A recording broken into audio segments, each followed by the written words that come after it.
there's all these articles that came out about the misgendering of the school shooter, which is so Oh, this is crazy. wild. This is insane. First of all, that person's dead. Okay, it doesn't matter if you call it a boy or a girl. That's a dead person who killed 3 children and 3 adults in a horrific way, went into a school and shot a bunch of people up. And it's a biological male. It's a biological male, which, by the way, is all shooters, all school shooters. Almost all shooters in general are biological males. I thought that it was. Oh, okay. I thought he was a trans male. No, Am I getting do this not mixed up? believe so. Okay. See, that's how confusing it is. It is confusing. It's so confusing. Well, and of course, they're I mean- calling it a woman in all the mainstream media now. Okay. And they have apologized for misgendering. I see. Some people have. Okay. Which must mean you're talking about a biological male. Right. Well, let's find that out. Let's be real clear, because I'm 99% sure, but I just want to be 100% But I sure. think it's interesting. I mean, what's clear is that there was misgendering going on. What does that mean? What does that mean? Yeah. It's look. I think this whole thing is nonsense. Yeah. I really do. I Right. think it's fucking nonsense. If Yeah. do you have a biological male with a penis who shot up a bunch of people, then that's a man. I don't give a fuck what their feeling is. Right. If an archaeologist found their body 5,000 years from now, they would say that's a skeleton of a male. I have to say, I think I'm coming to the place where I think that gender itself is just not a thing, and that it's really there's just okay. So, please say defend Audrey Hale. Oh, it's a trans male. Yeah, Okay. Yeah. So why are they saying a woman? Why are they giving it a woman's Well, name? so that was so. If So you, it's a female Yeah. that took hormones. So so is this the first ever biological female? I mean, first of all, mass this is shooter? crazy. Yeah, I mean, first of all, yeah, I mean, like biological women don't commit. This is very many crazy. I mean, I think it's like That a is- tiny percentage of homicides. I am so confused because I swore I read. I think everybody's confused on this. Yeah.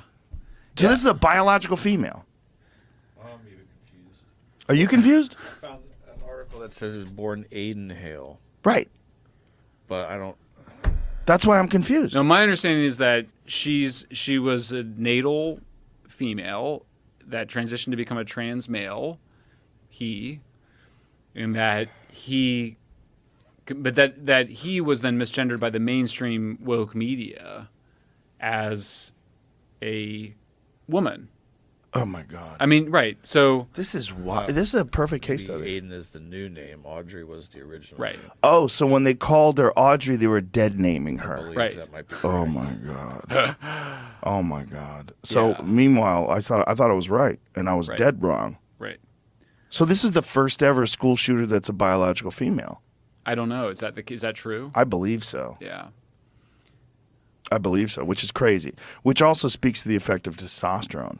Well, that was. Yeah, I mean, we're Yeah. speculating. I don't know. But If I mean, this person was on testosterone. assuming he, because I don't want a dead name. Well, you're not dead naming by saying he. You're misgendering. Oh, right. No, I'm saying You no, don't no, even know- you no, don't no. I was saying. You don't even know what you're doing. This is all nonsense. I know it is. You're saying It he. is. By saying he, you're not dead naming. Right. By saying he, I'm By saying giving Audrey, him the name that he Yeah. wanted, Aiden. which was he wanted to be a he, even though he Oh, was a boy. biological What female. mental What a mess. gymnastics No, we for have sure. to do for this craziness. You made this. I think you had this. I think you were the first one that really said that drew attention to like that all the confusion around sex and gender was a symptom of civilizations in decline. Yeah, well, it was. I got it from Douglas Murray. Oh, Douglas Murray. raised Yeah, this. Douglas Murray talked about this, that it seems like every civilization, when they're at the brink of collapse, becomes obsessed with gender. And he talked about ancient Greece and ancient Rome, and it just seems like a thing that people do when there's no real like physical conflict. Right. So people look for conflict that doesn't exist, and they find conflict in standard norms. They find conflict in societal norms. We did a thing. I did a thing with Peter Boghossian on wokeism as a religion, because I had read John McWhorter's book Woke Racism, which came out right around the time that San Francisco came out. And I just was like, and he argues that wokeism is a religion. He argues that like the obsession with race is a religion. So we just created this taxonomy. We just listed, climate change, race, trans, drugs, whatever, all these things. And then we created all these religious categories, and it was like really easy to fill it out. They all looked like a religion. I called Abigail, and I was like, what is trans as a religion? Is trans a kind of religion? She was like, let me get back to you. A year later, she calls me and she goes, hey, I think I figured it out. And I was like, all right, what is it? She goes, the new gender is a soul for secular people. It's something that you can't see it. It doesn't. There's no physical basis to it. You have a sex, like you can, take off all your clothes and you don't even need to do that. Actually, just like we know that like we can recognize someone's sex very quickly and easily. Actually, so then so it's a new soul. So for me, I think the secularization explains a lot because we know that people get a lot of psychological comfort out of believing that they have an afterlife, that they have a soul, that they go to heaven, or they get reincarnated, that their lives have purpose and meaning, and that they don't really die, and that we live on. We just know that provides a huge amount of psychological comfort. So there's always been this thinking that when you don't have that anymore, if you are taught to believe that at the end of your life you just become worm food and that's it, and you're dead.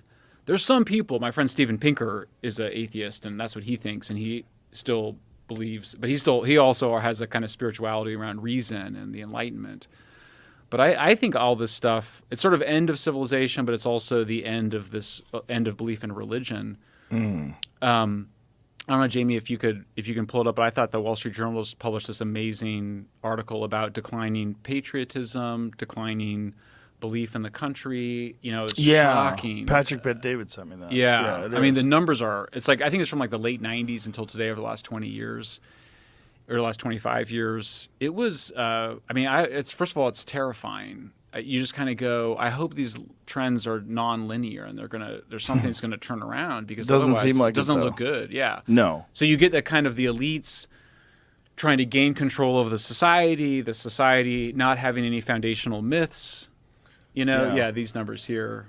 Patriotism decline. Religion. And then look at it, having children. The having children one, Jordan Peterson sent me this thing that 50% of women that when they reach the age of 30 are not having kids. They don't have kids. And of those women, 50% will never have kids, and 90% will regret it.